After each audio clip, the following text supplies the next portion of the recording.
نحمده ونصلي ونسلم على حبيبه الكريم الأمين العزيز الرؤوف الرحيم وعلى آله وأصحابه الأفضلين الأكرمين أجمعين، أما بعد فأعوذ بالله من الشيطان الرجيم. بسم الله الرحمن الرحيم. وَلَنَبْلُوَنَّكُمْ بِشَيْءٍ مِّنَ الْخَوْفِ وَالْجُوعِ وَنَقْصٍ مِّنَ الْأَمْوَالِ وَالْأَنفُسِ وَالثَّمَرَاتِ وَبَشِّرِ الصَّابِرِينَ. صدق اللہ العظیم. الصلاۃ والسلام علیک وعلی آلک واصحابک واہل بیتک یا رسول اللہ صلی اللہ تعالی علیہ وسلم. سامعین اور ناظرین، حاضرین اور حاضرات، سامعین اور سامعات، ناظرین اور ناظرات، آپ کی بزم خدمت میں جمعہ کی نماز کے بعد حسب سابق حاضر ہوں.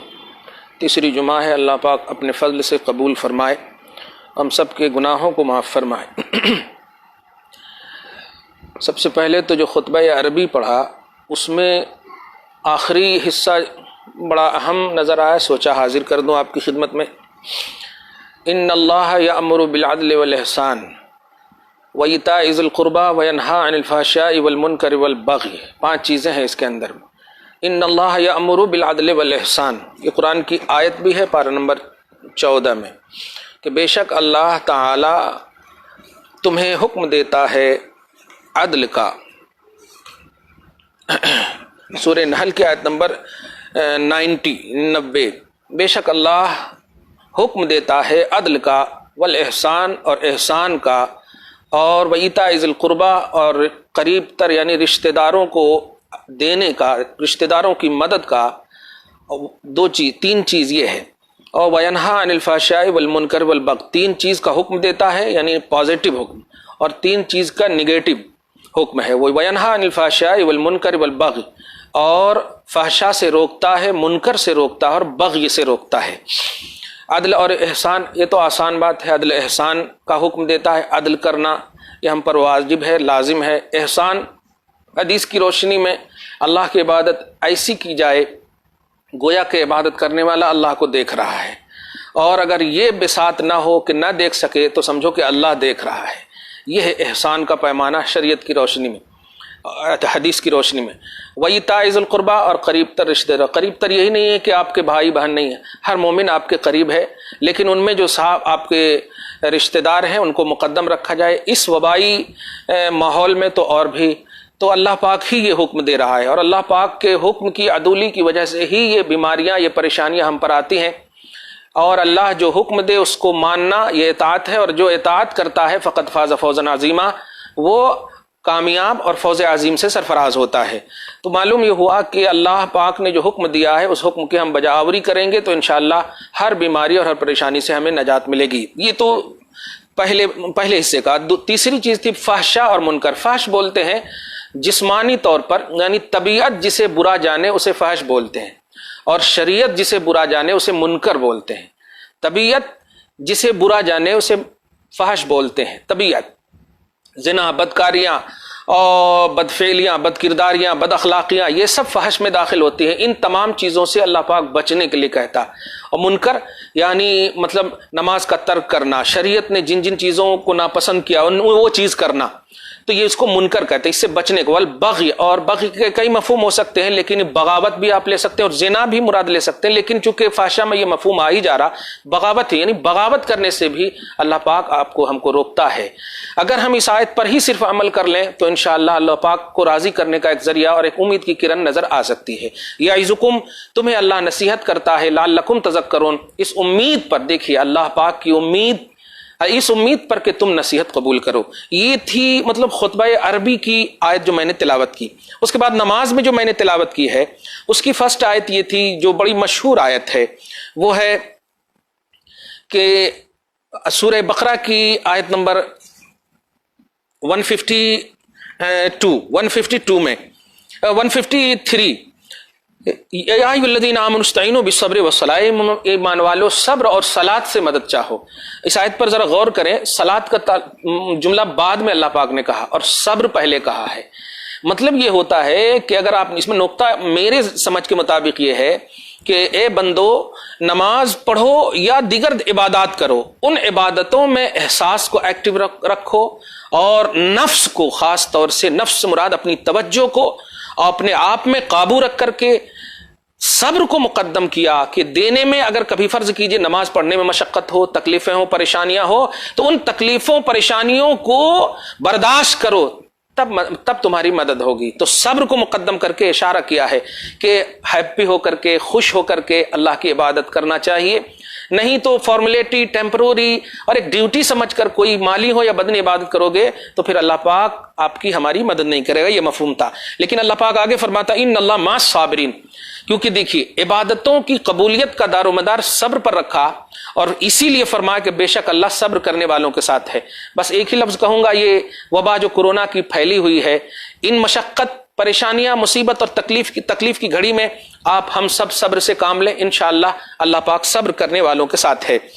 اور اس کے بعد آیت نمبر 154 کے بعد جو آیت ہے 155 اور 156، یہ دو آیت جو میں نے تلاوت کی ہے اس کو میں بتانا چاہتا ہوں، اور اس سے ایک ذہن خود بخود آپ کو ملے گا۔ اللہ پاک فرما رہا ہے وَلَنَبْلُوَنَّكُمْ بِشَيْءٍ مِّنَ الْخَوْفِ، اور ضرور ہم تمہیں آزمائیں گے، یہ اللہ پاک فرما رہا ہے۔ آج ڈاکٹر لوگ آئی ایم سوری کہہ دیتا ہے تو رونا ماتم کدا گھر بن جاتا ہے، ماتم چھا جاتی ہے فکروں پر، جبکہ ڈاکٹر کا بھی خالق اللہ ہے، پیدا کرنے والا اللہ ہے۔ جتنی بھی مخلوقات ہیں، چاہے کتنی بھی انٹیلیجنٹ ہو، کتنی بھی وہ ریسرچ اور سرچ کرنے والی ہو، ان تمام کو دیکھیں آپ، بڑے سے بڑے ڈاکٹر آج پریشان ہیں، ہسپتال پریشان ہیں، ہسپتال کے لوگ پریشان ہیں، اور مطلب یہ کہ ایڈمٹ نہیں کر رہے ہیں، پریشان ہیں۔ میں ان پریشان ہونے والوں سے بس اتنا ہی کہوں گا، آپ پریشان نہ ہو، کیونکہ اللہ پاک نے مطلق طور پر فرمایا ایمان والو ہم تمہیں ضرور آزمائیں گے، اور آزمائیں گے کیسے دیکھیے، بشیء من الخوف، کچھ ڈر، والجوع اور بھوک، ونقص من الاموال، مال کو ختم کر کے، والانفس، جانوں کو ختم کر کے، والثمرات، پھلوں کو کم کر کے۔ یہ 5 چیزیں دیکھیے، خوف، بھوک، مال، جان اور پھل، یہی سب چیزوں کے لیے تو آپ ہم سب پریشان ہیں۔ جان کے لیے پریشان ہے، safe to home, safety to home, یہ سب جملے جو بولے جا رہے ہیں کہ اپنی حفاظت کرو، یہ جان کا خوف۔ اور مال بھی نہیں، آج تو افسوس کے ساتھ کہنا پڑ رہا ہے کہ جو مطلب نوکری پہ بھی تھے تو ان کی نوکری بھی بن آئی ہے، آدھی سیلری، یہ سیلری وہ سیلری، پریشان ہیں، مال کے اعتبار سے بھی جان بھی چلی جا رہی ہے، جو ہے گھر میں وہ بھی ختم ہوتا جا رہا ہے۔ یہ ساری چیزوں پر اگر غور کریں تو اللہ پاک نے بہت پہلے ہی کہہ دیا، 1400 سال پہلے، یہ آج 1400 سال کے بعد کے پہلو نہیں، پہلے ہی کہہ دیا ہم آزمائیں گے۔ معلوم یہ ہوا کہ یہ آزمائش کی گھڑی ہے، اور آزمائش کی گھڑی میں ایک مثال دیتا ہوں کہ جب امتحان دینے والا، ایگزام دینے والا طالب علم یا طالبہ، بچے یا بچی جب امتحان گاہ میں بیٹھتا ہے اور اس کے ہاتھ میں پیپر آتا ہے تو وہ شکایت نہیں کرتا، بلکہ اس پیپر کو سہنے یا اس پیپر کو لکھنے کی کوشش کرتا ہے اپنے علم کے مطابق۔ وہاں پر اگر شکایت کریں گے تو کوئی اس کا حل کرنے والا نہیں ہے۔ تو امتحان اور آزمائش یہ ہے کہ جس چیز سے بھی آپ کی آزمائش یا آپ کا امتحان لیا جائے، آپ جو ہے اس آزمائش اور امتحان کی گھڑی میں کامیابی کے لیے سوچیں، جو پرچے آپ کے ہاتھ میں دیے گئے ہیں اس پرچے کو آپ لکھیں۔ تو اللہ پاک نے ان چیزوں کے ذریعے آپ کا امتحان لینا چاہا، تو اب آپ کی رسپانسبلٹی ہے کہ ان سے آپ گزریں اور ان پرچوں کو آپ حل کریں اور کامیاب ہوں۔ اسی لیے اللہ پاک نے آگے کہا وبشر الصابرین، کہ خوشخبری سناؤ صبر کرنے والوں کو۔ مطلب یہ ہوا خوف ہو، مال کا تلف ہو، جانوں کا تلف ہو، پھلوں کا تلف ہو، مطلب دیگر تمام چیزوں کا تلف یا کمیاں۔ میں ایک اشارہ کرنا چاہ رہا ہوں کہ آج جو ہے کورونا وائرس کا ایسا خوف صرف دیا جا رہا ہے، اس طرح سے خوف دیا جا رہا کہ لگتا ہے کہ بس جو دینے والا ہے وہی سب سے بڑا ہے۔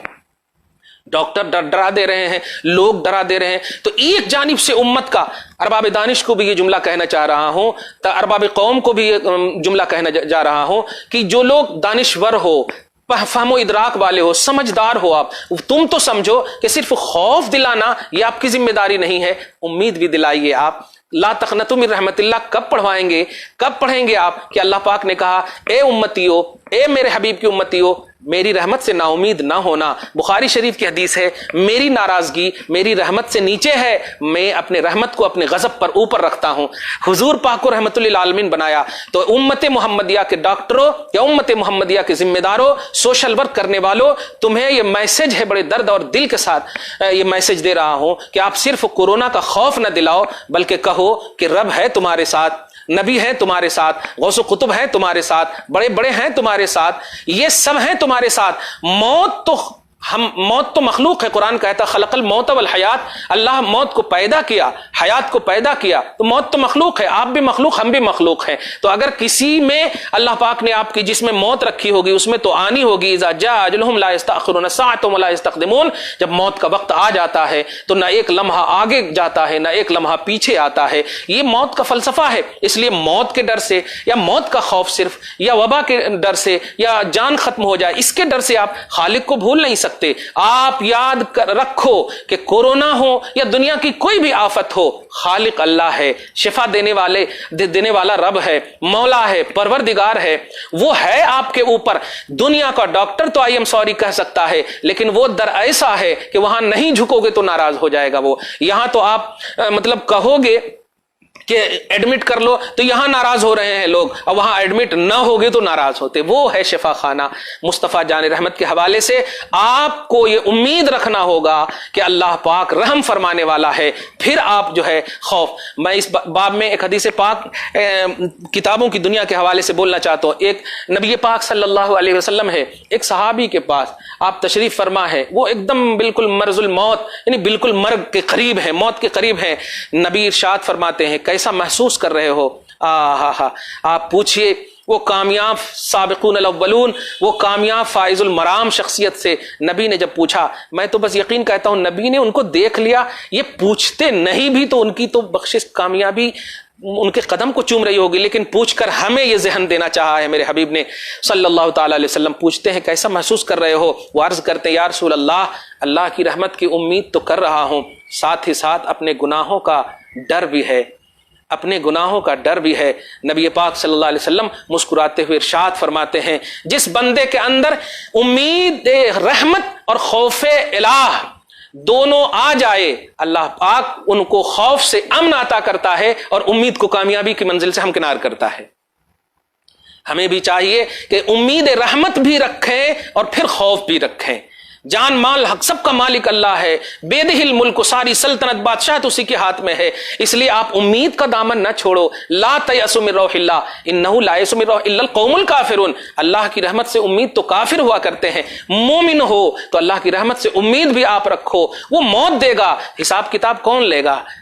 حساب کتاب وہی لے گا. عقیدہ آپ رکھتے ہو, ایمان کو ایکٹیو رکھو اور کھل کر یاد رکھ لینا کہ اللہ پاک نے آپ کو کردار و عمل کی بنیاد پر یہ وبا مسلط کیا ہے. ایمان اور عقیدہ اور نبی کی محبت کی بنیاد پر آپ کو بچایا ہے. تو اگر آج بچے ہو ایمان کی بنیاد پر تو ایمان کو سلامت رکھنے کی کوشش کرو, عقیدے کو سلامت رکھنے کی کوشش کرو.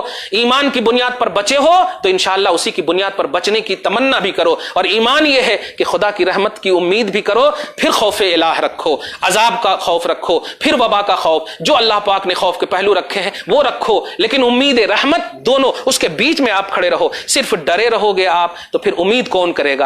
ایمان والے ہی امید کریں گے. یہ تو پہلی آیت کا, اسی لیے اللہ پاک نے آیت نمبر 157 میں فرمایا کہ اولئک علیہم صلوات من ربہم ورحمہ, کہ یہی وہ لوگ ہیں جن کے اوپر جن پر اللہ کی طرف سے درود رحمتیں نازل ہوا کرتی. واولئک هم المہتدون, اور یہی لوگ راہ پر ہیں. دیکھا آپ نے, صبر کرنے والوں کو راہ پر کہا گیا, مشقتیں جھیلنے والوں کو راہ پر کہا گیا, پریشانیوں میں ایکٹیو رہنے والوں کو راہ پر کہا گیا. ڈر کر بالکل اللہ کو چھوڑ دینا, عبادتوں کو چھوڑ دینا, توجہ اللہ کو چھوڑ دینا, انابت کو چھوڑ دینا, رجوع اللہ کو چھوڑ دینا, یہ کام نہیں ہے. ہم ہر حال میں, اور اس حال میں تو اور بھی, جبکہ اللہ پاک نے ہمیں آزمایا ہے تو اس حال میں تو اور بھی ہم دکھانا کہ مولا اگر تیری آزمائش ہے تو یہ آزمائش تو نہیں ہے, لیکن تو میرے ساتھ اگر ہے تو ہم آزمائش کا بھی مقابلہ کر لیں گے. یہ ہمارا ایمان ہونا چاہیے. دوسری آیت میں نے تلاوت کی تھی کہ سورہ بقرہ کی آیت نمبر 214, ہاں 214, بڑی اہم آیت ہے یہ. ابھی آیت دیکھیں آپ, ام حسبتم ان تدخلوا الجنة ولما يأتكم مثل الذين خلوا من قبلكم مستهم البأساء والضراء وزلزلوا حتى يقول الرسول والذين آمنوا معه متى نصر الله الا ان نصر الله قریب. آپ یہی تمنا کر رہے ہیں نا, آپ یہی تمنا کر رہی ہو نا کہ اللہ کی مدد کب آئے گی, اللہ کی رحمت کب آئے گی, اللہ کی فتح کب آئے گی, اللہ پاک ہم پر رحم مدد کب کرے گا. سنیے آیت کریمہ جس پر آپ ایمان لائے ہو, آمنت باللہ و ملائکتہ و کتبہ, اللہ کے کتابوں پر, قرآن پر, سب پر ایمان لائے ہو. آپ پر ایمان ماننے کا نام ہے, بلیو کا نام ہے. آپ ذرا غور کرو, اللہ فرماتا ہے کیا اس گمان میں ہو کہ جنت میں چلے جاؤ گے اور ابھی تم پر اگلوں کی طرح روداد نہ آئی, نہ پہنچی, نہ آئی. یا کون اگلے جن کو پہنچی تھی سختی, شدت اور زلزلے, ہلا ڈالے گئے تھے وہ لوگ, یہاں تک کہ کہہ اٹھا رسول. اس کی شان نزول ذرا سی آپ دیکھ لیں. یہ آیت غزوہ احزاب کے متعلق نازل ہوئی جہاں مسلمانوں کو سردی اور بھوک وغیرہ کی سخت تکلیفیں پہنچی تھی. اس میں انہیں صبر کی تلقین فرمائی گئی اور بتایا گیا کہ راہ خدا میں تکالیف برداشت کرنا قدیم سے خاصان خدا کا معمول رہا. یہ خاصان خدا کیا ہے؟ یعنی اللہ کے خاص بندے وہی ہوتے ہیں جو تکالیف برداشت کرتے ہیں, مشقتیں برداشت کرتے ہیں, اور جب خدا کا قرب جسے حاصل ہو جاتا ہے نا تو تکلیف میں بھی وہ خوشی اس کو نظر آتی ہے. آہا, ابھی تو تمہیں پہلوں کی طرح تکلیف بھی نہیں پہنچی ہے.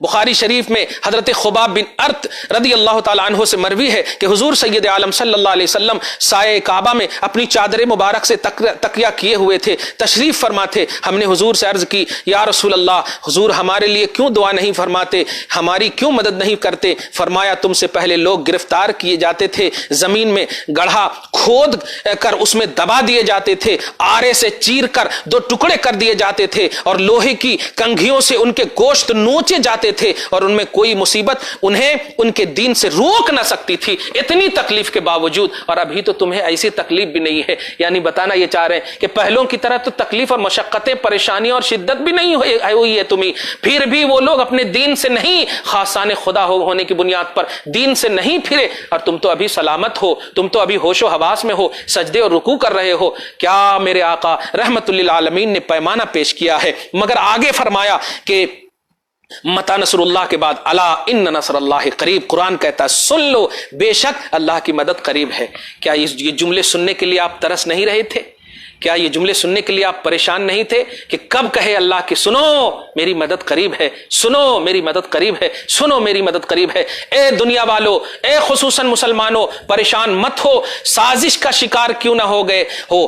آ جاؤ اللہ کی بارگاہ میں, یو ٹرن کر لو اللہ کے لیے, رجوع ہو جاؤ اللہ کے لیے. اللہ کہہ رہا ہے میری مدد قریب ہے, لیکن اللہ کی مدد لینے کے لیے اللہ والا بننا پڑے گا, اللہ کے قریب بننا پڑے گا. آپ نمازیں چھوڑو گے, آپ عبادتیں چھوڑو گے, آپ اقربا اعزا کی مطلب ظلم و عدل کے ساتھ پیش آؤ گے, غصب کرو گے, آپ عدوان کے ساتھ پیش آؤ گے, اسم کے ساتھ پیش آؤ گے. جن جن چیزوں سے اللہ نے روکا ہے ان کو آپ کرو گے, جن جن چیزوں کا اللہ نے حکم دیا ہے وہ نہیں کرو گے, تو پھر آپ متا نصر اللہ کہنے کا حق نہیں رکھتے. متا نصر اللہ کہنے کا حق وہی رکھتا ہے جو سب کچھ کرتا ہے اور پھر کہتا ہے اے اللہ تیری مدد کیوں نہیں آ رہی ہے, تیری مدد کیوں نہیں آ رہی ہے. اس لیے ہماری عملی زندگی کے پارٹ پرزے اگر کلیئر ہے تو کہو تیری مدد کیوں نہیں آ رہی ہے. جواب ملے گا, سنو میری مدد قریب ہے, تم اپنا کام کرو, میں اپنا کام کروں گا. کورونا وائرس سے پریشان تھے, اطمینان ہوا ہوگا, پریشان مت ہو.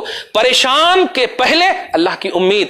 آپ بسم اللہ الرحمن الرحیم پڑھتے ہو, بسم اللہ الجبار القہار نہیں پڑھتے کہ جبار قہار کے نام سے, نہیں, رحمان الرحیم کے نام سے. چھوٹا چھوٹا بچہ رحمان الرحیم کے نام سے. ہماری زندگی کا تعلیمی آغاز ہوتا بسم اللہ الرحمن الرحیم کے نام سے. وہ رحمان ہے, وہ رحیم ہے. رحمان سب کے لیے ہے, رحیم مومنوں کے لیے ہے. اگر سب میں بھی داخل ہو تب بھی خدا کے لیے جھک جاؤ, اور اگر ایمان والوں میں داخل ہو تو خدا کی قسم یاد رکھو, رحم تیرے قدم کو چومنے والا ہے, کرم تیرے قدم کو چومنے والا ہے. تمہارے اوپر رحم ہوگا, تمہاری کامیابی تمہارے قدم کو چومے گی. اللہ کا کرم ہوگا, اللہ کا رحم ہوگا, اللہ تبارک تعالیٰ تمہیں غالب کرے گا, اس کی مدد قریب ہے. بس توجہ کی ضرورت ہے. موت سے نہ ڈرو خدارا, موت سے نہ ڈرو خدارا. موت ایک مخلوق ہے جس طرح تم مخلوق ہو, اور ہر مخلوق کو موت کا مزہ چکھنا ہے. موت کو تو مزہ کے چکھنے کی بات کہہ دی ہے, مزہ چکھنا ہے موت کو کہہ دی ہے. تمنا یہ کرو کہ اللہ جب تک زندہ رکھ,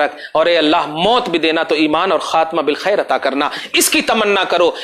آیا ہی ہے انسان مرنے کے لیے، پیدا ہوا ہی ہے انسان مرنے کے لیے، اسی لیے خلق الموت والحیات، اللہ پاک نے موت کو مقدم رکھا، ذہن دینا چاہا اللہ پاک نے کہ سنو میں تمہیں جو حیات دے رہا ہوں فلسفہ موت کو یاد رکھنے کے لیے دے رہا ہوں۔ جو پیدا ہوتا ہے، اللہ کی ذات ایسی ہے جو حی القیوم ہے، ہمیشہ سے زندہ، ہمیشہ رہنے والی ہے، باقی سب کو فنا ہونا ہے، لیکن پیارے فنا ہونے کے لیے ایسی تمنا کرو کہ موت بھی رشک کرے، وہ مخلوق بھی تم پر رشک کرے، وہ فخر کرے کہ ہم امت محمدیہ کی روح کھینچ رہے ہیں۔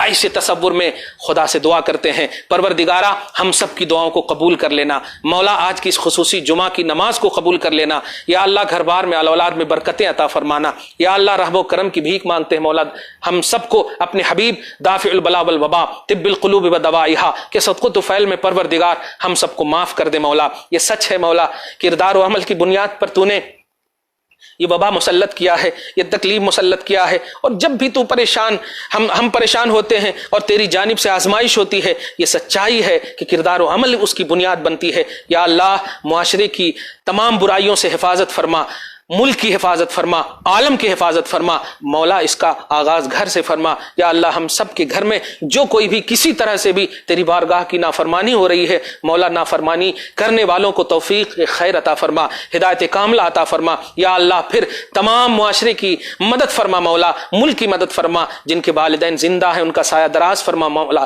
ان کو صحت و تندرستی عطا فرما مولا، جن کے والدین انتقال کر چکے ہیں پروردگار ان کی بخشش فرما، انہیں غریق رحمت فرما مولا۔ یا اللہ جن کے گھر میں بال بچے ہیں ان کی حفاظت فرما مولا۔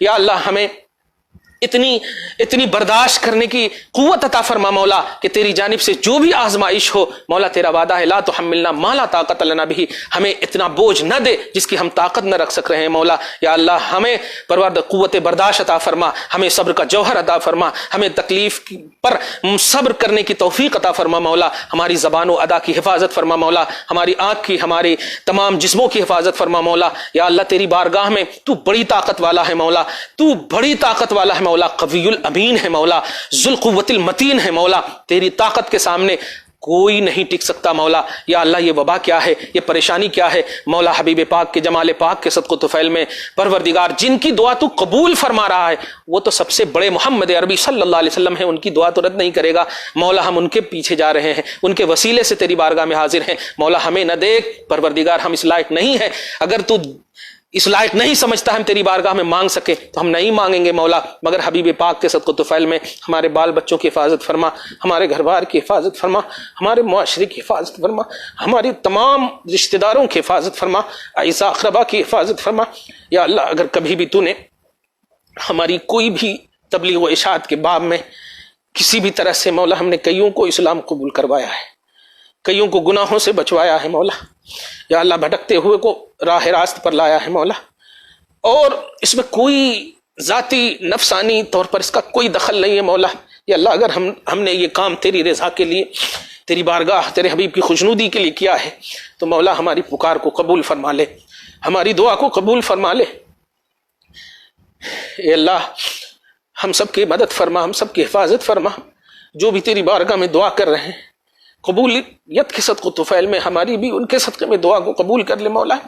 کبھی بھی زندگی کی راہ میں اگر تیری بارگاہ میں کوئی مقبول عمل کیا ہے یا اللہ اس مقبول عمل کے صدقہ طفیل میں آج کی بھی اس دعا کو قبول کر لے مولا، اور جو خیر ہے مولا ہم سب کو عطا فرما، اور جو شر ہے مولا ہماری نگاہوں سے اوجھل کر دے، ہمیں ان شر سے دور کر دے مولا، اور شر کو ہم سے دور کر دے مولا، برائیوں کا خاتمہ فرما مولا، ہمارے نفس کی حفاظت فرما مولا، ہماری تمام ترداؤں کی حفاظت فرما مولا، واسطہ تجھے حبیب کا، حبیب کے حبیبوں کا، نواسۂ رسول کا، علی اصغر کا، شہیدان کربلا کا، یا اللہ سسکتی ہوئی بلکتی ہوئی ان ہونٹوں کا جن کا نام سکینہ ہے، جن کا نام زینب ہے، یا اللہ ان کے صدقہ طفیل میں، ان سر انور کے صدقہ طفیل میں پروردگار جن کا نام حسین ہے، یا اللہ ان کے صدقہ طفیل میں پروردگار اس وبا کو، اس تکلیف کو، اس مشقت کو، پریشانی کو دور کر دے مولا، ہماری ذہنیت کو ایمان والا بنا دے، ہمارے فکر کو، ہمارے شعور کو، ہماری عقل و خرد کو ایمان والا بنا دے مولا۔ یا اللہ تجھے فضل کرتے نہیں لگتی بار، نہ ہو تم سے مایوس امیدوار. لی خمسۃ نطفی بہر الوباء الحاتمہ المصطفیٰ والمرتضیٰ وابناہما والفاطمہ. پنجتن پاک کو طفیل میں مولا ہماری دعاؤں کو قبول کر لے، قبول کر لے مولا، معاف کر دے مولا. بالطفیل وإن يكاد الذين كفروا ليزلقونك بأبصارهم لما سمعوا الذكر ويقولون إنه لمجنون وما هو إلا ذكر للعالمين وبصدقة سبحان ربك رب العزة عما يصفون وسلام على المرسلين والحمد لله رب العالمين.